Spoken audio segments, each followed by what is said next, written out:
You're watching France 24. It's time to take a look at what weekly news magazines have been saying. And to help us do that, we've got Florence Villemin with us in the studio. Hi, Flo. Hi, Julie. How are you? All right, let's get right to the gossip. Last Saturday, the French president, François Hollande, officially announced he had broken up from his partner, Valérie Trierweiler. Now, this week, the former First Lady gets to tell her side of the story, no less to a magazine that she once wrote for, Paris Match. That's right, Paris Match. And here is Paris Match this week. If you have a copy, hold on to it. People keep trying to steal it from me in the newsroom.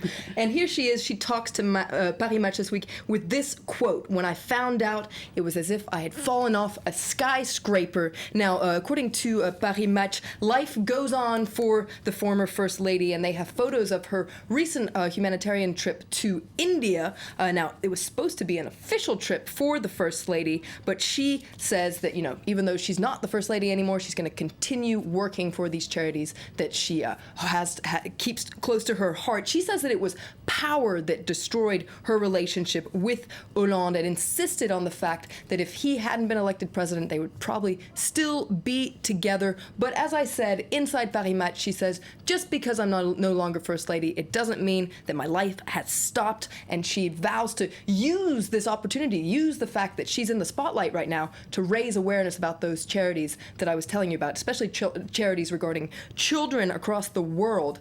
She vows to continue her humanitarian work in Paris Match.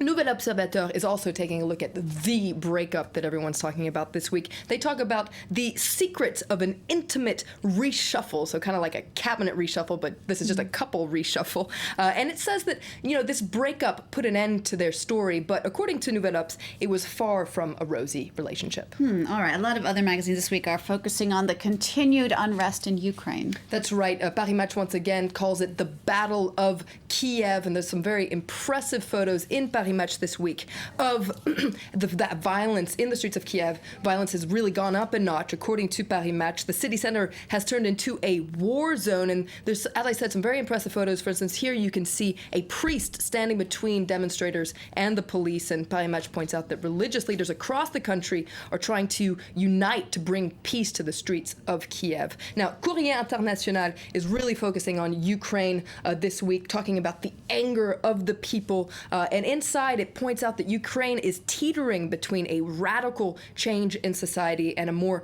serious conflict. And Courrier International wonders, who are these demonstrators? Because on the one hand, it seems like they're refusing to compromise with Ukrainian leaders, but they're also distancing themselves from the opposition. So what's the solution? Well, Courrier International says that both the EU and Russia really have to play a role in helping Ukraine out of this crisis. But if we take a look at a cartoon in the Courrier International, you can see that the EU is actually being criticized for what it's doing. It's been critical of the violent crackdown, but it's not doing very much. And you can see here EU members standing by, watching these clashes and saying, let's throw in a communiqué. It's not very helpful, according to Courrier International. All right, let's go now to Russia, a country also in the spotlight with just a couple of days to go before the Winter Olympics kick off in Sochi. That's right. High security games after those recent deadly suicide attacks in Russia. I also pulled out another cartoon from Courrier International where you can see a ski jumper jumping off there, but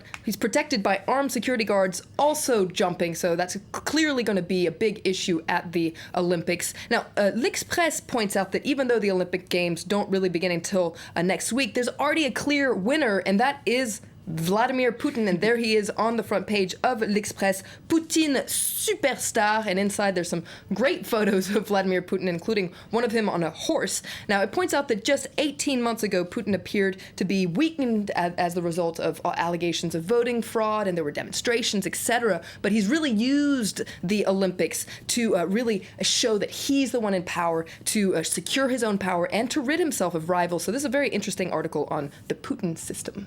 Just to wrap up, Flo, let's take a look at Jeune Afrique, which has an interesting article on evangelism in Africa. That's right. It calls it the Jesus connection and says that it talks about an evangelical tidal wave in Africa these days. It's spreading from Abidjan to Kinshasa. There are tens of thousands of evangelical churches that are promising the masses what the state can no longer bring them, according to Jeune Afrique. And it points out that being a pastor is really a golden job these days. They've really managed to line their pockets on the back of the faithful, and it wonders, are these pastors the new leaders of Africa? Interesting stuff. Thank you so much, Florence Villemin, for that look at the weekly news magazines. Thanks to you for watching France 24. Have a great weekend.